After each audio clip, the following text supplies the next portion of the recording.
Hello, ഞാൻ ഭദ്ര. ഞാനിങ്ങോട്ട് വരാനുള്ള കാര്യം ഞാനൊരു സംഗതി കേട്ടു. വേറൊന്നുമില്ല, നമ്മുടെ കേരളത്തിലുള്ള പിള്ളേരും നമ്മുടെ ലോകത്തുള്ള പിള്ളേരും കൂടി എല്ലാവരും കൂടി ഒരു ബുക്കിലെഴുതി 2026 നന്നാക്കാൻ നോക്കുന്നുണ്ട്. പക്ഷെ ഒരു കാര്യം കേട്ടോ മക്കളെ, 3-ാം തീയതി ഇത് പാളിപ്പോകും. അതുകൊണ്ട് ഞാൻ ചെയ്യാറില്ല.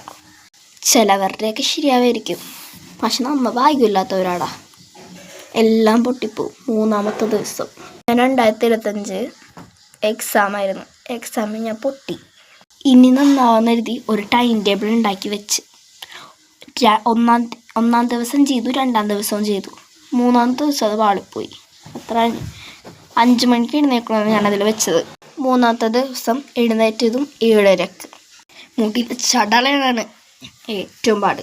അങ്ങനെ കുറേ നേരത്തെ കഴിയുമ്പോൾ 8:30 8:30 ഇവിടെ നിന്ന് ഇറങ്ങും. ഞങ്ങൾ കൃത്യം 8:30 ഇറങ്ങും. പക്ഷേ 7:30 തൊട്ട് 8:30 വരെ എനിക്ക് അത്ര സമയമുള്ളൂ. എനിക്കൊരു 2 മണിക്കൂർ വേണം ഒരുങ്ങാനായിട്ട്. മീൻസ് ഞാനതല്ല ഉദ്ദേശിച്ചത്. അരമണിക്കൂർ ഞാൻ ടി വിന് മുമ്പിൽ, അരമണിക്കൂർ ഞാൻ ബ്രഷ് ചെയ്തുകൊണ്ടിരിക്കും ടി വിന് മുമ്പിൽ നിന്ന്. ഇപ്പോൾ 1 മണിക്കൂർ. ബാക്കി നേരമേ ഉള്ളൂ. ആരക്കങ്ങാട് കഴിഞ്ഞ് 8 ഓടണം. ഈ അവസ്ഥയിൽ ഞാൻ എങ്ങനെ ചെയ്യാനാണ്? രാത്രിയും ടി വിന് മുമ്പിൽ, വൈകുന്നേരം പിന്നെ ഫോണിലായിരിക്കുള്ളൂ എന്നും പറഞ്ഞ അത്ര ദിവസം 3-ാമത്തെ ദിവസം അത് പാളിപ്പോയി. നിങ്ങളുടെ ഭാഗ്യം കൊണ്ട് ചിലപ്പോൾ നിങ്ങൾക്കൊക്കെ നടക്കും. പക്ഷേ ബാക്കി ഒരാൾക്കൊക്കെ ഒന്നും നടക്കൂലടാ എന്നെ പോലുള്ളവർക്ക്. ഇനി വിഷയത്തിലൊന്നും വേണ്ട. എല്ലാവർക്കും ഹാപ്പി ന്യൂ ഇയർ.